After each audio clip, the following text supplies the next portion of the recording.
कल्पना गर्नुहोस्, तपाईँ आफ्नो मोबाइल चलाइरहनु भएको छ। अचानक एउटा एसएमएस आउँछ, तपाईँले लटरी जित्नुभयो, वा तपाईँको बैंक खाता बन्द हुँदैछ। तुरुन्तै यो लिङ्क खोल्नुहोस्।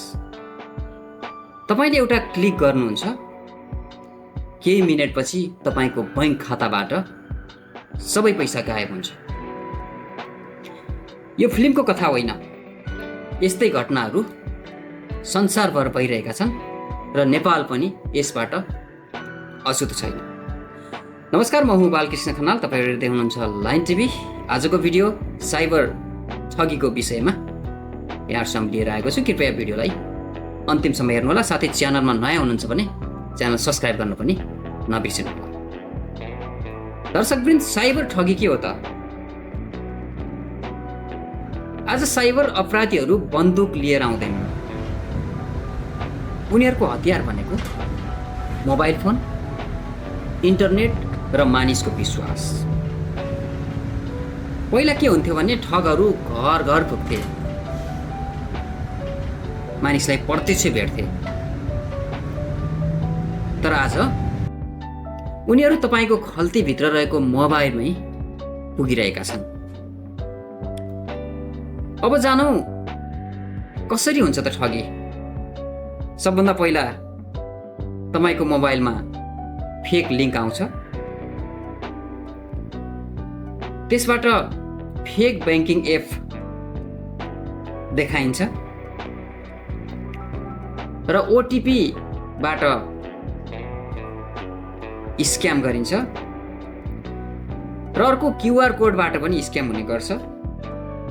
त्यसैगरी तपाईले चलाइरहनु भएको सोशल मिडियालाई ह्याक गरेर तपाईलाई ब्ल्याकमेल गरिन्छ र अर्को भनेको एआई भोइस स्क्याम।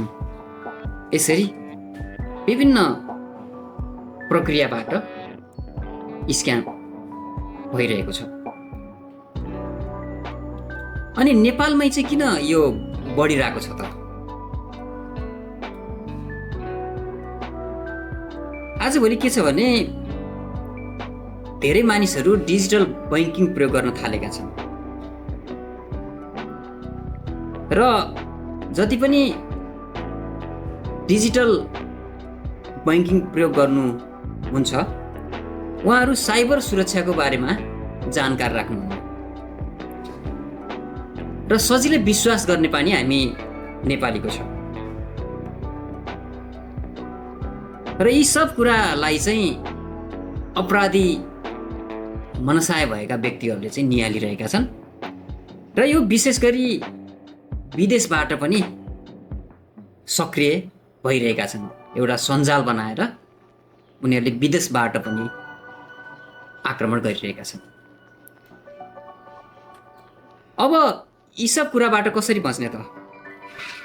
सबैभन्दा पहिलो कुरो भनेको तपाईले तपाईको मोबाइलमा आएको ओटिपी कसैलाई दिनु हुँदैन र अर्को कुरा भनेको तपाईका मेसेन्जर, व्हाट्सएप, इन्स्टा, जिमेलमा आएका अनाधिकृत लिङ्कहरू नखोल्नुस्।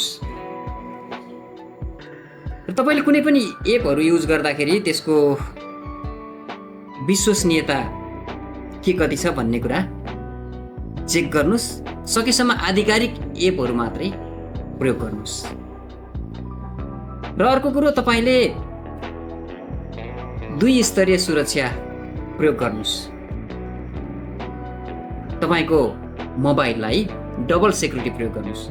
कसैले तपाईको मोबाइल चाहिँ लगइन गर्न खोज्यो भने तपाईको जिमेलमा नोटिफिकेसन आउँछ र यदि तपाईले त्यो नोटिफिकेसनमा चाहिँ यस इट्स मी भन्नु भएन भने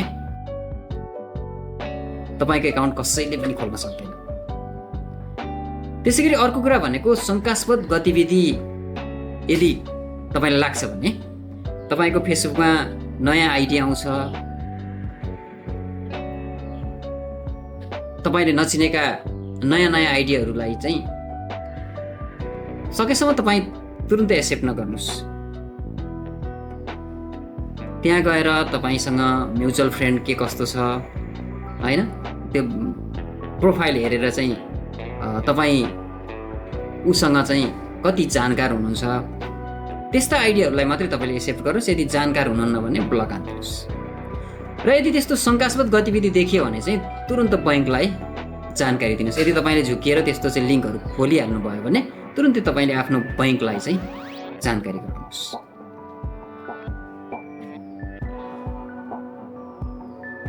दर्शकवृन्द, साइबर अपराधीहरू तपाईँको पैसा चोर्नुभन्दा पहिला तपाईँको विश्वास चोर्ने गर्छन्। तपाईँलाई अनेक कुराहरूको चाहिँ आश्वासन दिएर,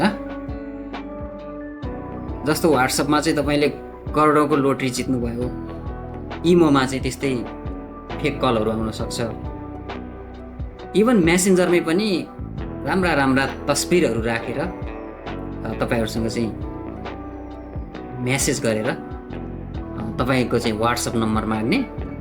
मेसेन्जरमा चाहिँ कुरा भइरहेछ, व्हाट्सएप नम्बर किन चाहियो त नि, होइन? तपाईँसँग केही कुरा छ भने त मेसेन्जरमै गर्दा हुन्छ नि त।